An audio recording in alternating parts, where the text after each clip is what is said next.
សំខាន់ជាង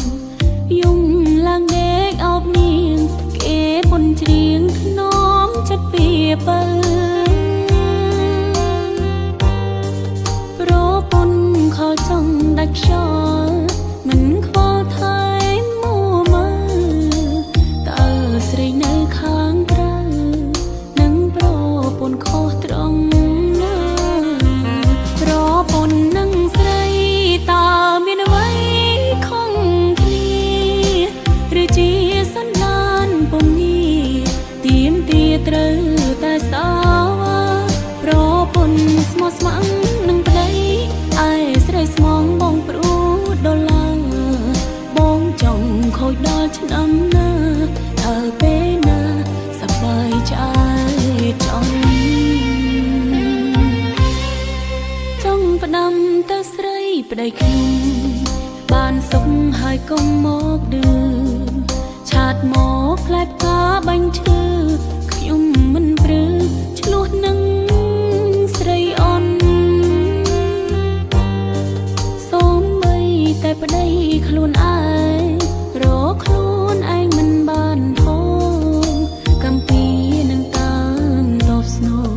ស្រីយកប្តីគេដូរ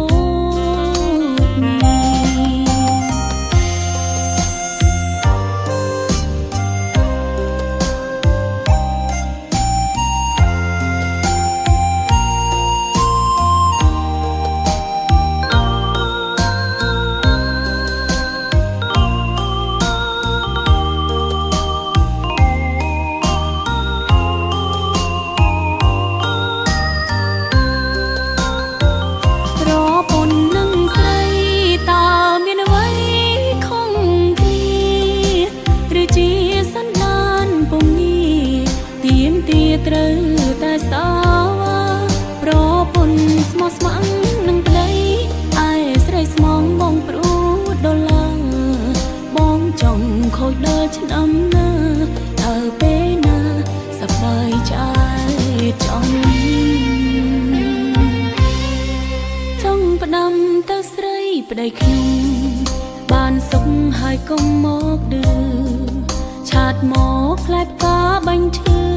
ខ្ញុំមិនព្រឺឆ្លោះនឹងស្រីអន់សូមបីតែប្តីខ្លួនឯ